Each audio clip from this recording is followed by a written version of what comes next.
Hello, my name is Raul Schaub and I will give you an overview about my game Grimworld. Grimworld is an open-world dark fantasy role-playing game in a card format. Number of players is 1 or 2 players, but the main focus is on one-player experience. The age is 14 plus and the game duration is from 5 minutes if I'm loading the game, play one round and save it, to around 10 hours for a whole campaign play. The theme is as a Grimm world is set in the fairy tale and legend world of the Brothers Grimm. You play an ordinary person who breaks out of his ordinary life to experience adventures and achieve fame. You can freely decide where to go and how to achieve this fame or experience adventures. The mechanisms are you have an encounter deck with multi-purpose cards which are used for random encounters. They is automatically also an item deck. It triggers quest, simulates dice rolls, sets the price for trading at merchants, and it simulates time within the game world, because every time you play through this encounter deck, it triggers the next chapter of the storybook deck. The storybook deck is like a fairy tale book, with different chapters and sub-chapters. And if a new chapter is triggered, because you played once through this encounter deck, new events will swept into the world, new encounters appear or sometimes also disappear, or different things happened or changes the world. The unique selling points of Grimworld is that it's a solo role-playing game in card format. It's a mix of choose your own adventure book, role-playing game, and board game only with cards and some counters, only 5 or 6, which you need for playing this game. Also, it creates every time a new story. So it has a non-linear story in a living game world based on this encounter and story deck mix, which creates random side quests and events. It's based your story on the character's alignment. Are you good or bad? The choices you made and the current location where the character is at time. So based on your position on the map and the time, every time a new story unfolds. Yeah. So this allows you to experience every time a complete different and new story. And it has a very simple and very fast save system. Yeah, cards are simply stacked in a specific order. Nothing must be written down or photographed, and the game can be saved in each round or after each round. How does the gameplay work? Grimworld is played over several rounds till you reach a goal or the end of the storybook deck, which normally triggers a loss of your campaign. The most important actions are you normally travel across the map, and in the new location you have some different encounters, which I will explain later in detail. So the goal of Grimworld is not really reaching the end of this game. It's more of experience an individual story. Yeah? In the Grimworld First Steps version, there's only one end, but several ways to reach this. More than 5 different main paths, which also have some branching in between. But like in a role-playing game, you don't have a specific goal at the beginning of the game. You don't know where your adventure will lead you. It's more you stumble into some actions, and these different possible goals unfold during your gameplay. In the next installment of Grimworld, which I'm working on at the moment, there is planned that really different endings are possible, like becoming a queen or king, find your great love or marry a person you love, escape from the cauldron. Cauldron is the region where this game sets place, overthrow a kingdom or accumulate wealth. Yeah, can be different endings or trigger different endings. So how does gameplay work in Grimm World. You have here the explanation of one phase of the exploration phase. So it starts with a travel phase. In the travel phase, you move your pawn from one location to another, or you stay in the same location if you want. Then you have a random encounter. So normally your active chapter from the storybook deck is open and shows in which chapter you are. Here, for example, you are in chapter 1. Then you draw the top card of your encounter deck. And this combination generates your encounter value. So the encounter value here is 5. Now I draw as long as cards here from my encounter deck and put them under the deck again till I draw a card with a landscape identifier which matches my current location. Here it's D. D stands for woods or forest, E for plains, and I for ruins, A and B for town and city, and so on. This simulates, by taking the cards from top to the bottom, the time I need to travel from one location to another. So if I found the corresponding letter based on my location, I take this card and check the encounter value, which encounter I have. Here, for example, I found a wounded man on the forest floor, and now I can decide to help him or to rob him.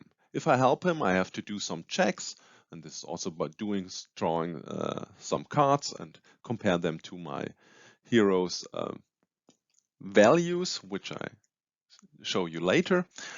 And then if I win these checks, or pass these checks, I read this entry here, for example. And so I receive some good alignment. I'm getting better because I help someone, and I take a specific card. Or I decide, for example, to rob him. So I have to do no check. I take 4 thalers and directly receiving bad alignment. After the random encounter, there's the landscape encounter. This only happens if there are some sub boxes on the cards. And the card shown before, there is nothing like this. But here, for example, we have this. So for example, in the woods, you have the possibility for tree cutting. So you can receive some woods, which are good in this game and can be traded at the merchant or needed for some specific quests, for example. At the merchants, you can go to a specific merchant for some trading, special tradings, or in towns or cities, you can go to the inn to drink some beer and hear some rumors, go to the farm and work for money or provisions. At the blacksmith, you can repair broken items or check what items are there for selling, or you can for buying, or you can sell your items. You can train your character, or you can, for example, go to the notice board and get some quests. After this is an optional phase. You can, or you go have the location encounter. Therefore, you check the location number. Each location has a unique number, and you could look in the encounter bar if there is a card with the same number, for example. In the encounter bar, these cards are the subchapter cards, which coming out of the storybook deck. It shows in which chapter this encounter or event is laid out. So these cards are all beginning or laid out in the encounter bar in chapter 1. And here you see in which chapter they are removed. So for example, this event will be removed in chapter 2. So you have only a small time frame to reach this location and encounter this, this card or this action. So let's look. We would draw this card because we are on location 15 and read through. Here, for example, I'm in the dark forest. there's no or not much sunlight. I am a little bit feared, so I start running. So I have to perform a check because there's something if I see this or not. And if there's a check, I check the value of my character and draw the top encounter card and see the number there. This can also be manipulated, but there's a number between 1 and 6 there. So for example, for this check, I need a 6 to pass it. If I pass it, I would read this. And for example, if I not pass it and we assume I didn't pass this check, I read this entry. So suddenly your right leg gets caught, there is a loud crack and you fall on the ground. Your knee is open and so on. So I stumbled over something and then I see this was an old axe which are stuck in the trunk of a tree. So I lose 1 hit point and therefore I would one of my action cards. My action cards are used in combat and also simulates or are my life point hit points. So I have 3 hit points at the moment. I would put 1 under the damage card by losing 1 hit point. And then I receive the axe, this card, as a broken item, meaning I put this in my bag under the entry broken item. And if I have later 1 wood and 1 ore, I can go to the blacksmith and repair it. And if I do so, I can put this card underneath my character and now I have an axe for combat, for example. This has also weight and some combat modifier and uses 1 hand slot. After the location encounter, there's the quest encounter. And if I'm in a city and go to the notice board, I can take up quests. Here, for example, a man needs 4 pieces of wood, and I must bring this to the peak mountain, location 12. So he will give me 10 thalers. So if I take a quest, I slide this under my character. And if I have 4 wood and also wood is taken from my encounter deck, put underneath my bag if I receive wood. So the encounter deck is getting smaller, which means I run faster through this deck. As more I carry around, as smaller is my deck, as faster runs the time in the game because I'm faster through this deck. So it's better not to carry too much, for example.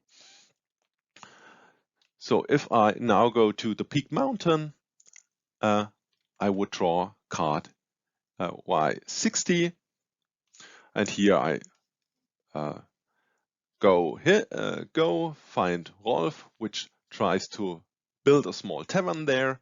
So he's happy that I bring him some wood. So I remove this wood, receive 10 thalers, wood place card Y61 2 chapters in the future. So for example, if I'm in chapter 1, I would pack or put the card Y61 in chapter 3, and so I can go to the tavern, or the tavern will be finished with, or Rolf will finish building the tavern. So in chapter 3, I can visit him again and see what he has built. I also would banish the quest card and also this card, so they are out of the game. After the encounter phase, there's the trading phase, and this only appears if I'm at a merchant's.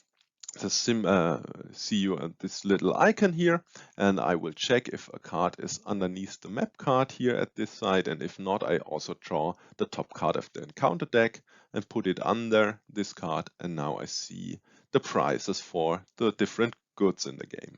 Wood is costing 2 thalers, or 3, and magical essence 5, and I can sell or buy goods there. In the last phase, the rest phase, I can spend provisions. So if I have something to eat under my bag, I can eat this to heal damage. So the cards underneath the damage card will be put back into my hand. And I can also re-equip items which I have in the back or underneath my character, so I can swap them. If you draw a conflict card, it looks like this. You're getting into combat. You have some flavor text here. In this example, you can also possibility to negotiate with the bandits to avoid this fight, and then you can read here the different possibilities: how to win, how to flee, how did you lose this combat. And if you reach one of these points, you read this resolution here. And here is listed how to set up a combat. So each card here has a unique number, so you know how to set up the battlefield. So this is card 20, pointing upwards, for example. And each square also has a unique number, 1, 2, 3, 4, 5, 6. So you directly know enemy 5, for example, or 33, starting at on card 20, square 5, card 20, square 6, which you also see here, for example. And where your character starts, and this is based on which chapter you are. So in later chapter, the combat is getting harder. And how does it works? It's really simple. So there's 3 phases: the character phase, enemy phase, and refresh phase. In the character phase, you can play as many action cards as your action value shows you. And so, for example, here you can play 2 cards and execute the green box, so moving and attacking, or attacking with no modifier, with a modifier, and so on. And the enemies react on your action. So they have a reaction box here, and for example, these 2 enemies will react if you attack them. There's also other enemies which react if you run into line of sight for them. This is normally doing some bowmen. They will shoot at you if you run through their line of sight. In the enemy phase, then, the enemies are activated based on their initiative, and they try to execute their action lines from top to down. The first line they can fully execute, they will do. So, for example, attack and move 1 space away, move 2 spaces towards you, and attack with a modifier, or moving towards you and try to get in cover, or if not, running through you to you. And you can then, in the enemy phase, play action cards as reactions. There's your reaction value. So in this case, you can play 1 card as a reaction and execute the red box. There's something like counterattacks or moving away or some other possibilities. And in the refresh phase, you take as many cards back to your hand like your regeneration value. So in this example, these are 2 cards. So you can play in the action phase 2 cards, 1 in the reaction, and only taking back 2 cards. So you have a little bit to gamble or see what you do, that you're not running out of cards. And every time you receive damage or wounds, you have to remove these cards and put them under the damage card, and you cannot get them back in the combat. So it's really hard these combats if you receive damage here. And there are some other stuff here on information. So we have different kind of spaces which blocks line of sight or give you cover or such kind of things. You have some special abilities which enemies can have, the different triggers, your actions, your reactions, and the enemy reactions and the enemy actions. This is a really quick overview about the combat. So now, short summary.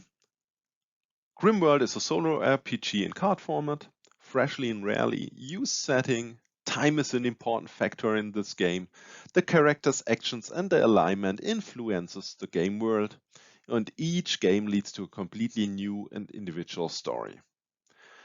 It has tactical combats, fast saving and loading of the game state, and a tutorial facilitates the entry into the game. You don't have to read the rulebook. You can print the game, take the tutorial, read it, and directly play while you read the tutorial. So I hope you are now interested in my game, Grimm World. First step, you can freely download and play, and it has a wide variety in it and a minimum at 10-hour gameplay for a playthrough. And I already work on the next installment of this game series. So thank you for your attention and your interest in my game. Goodbye.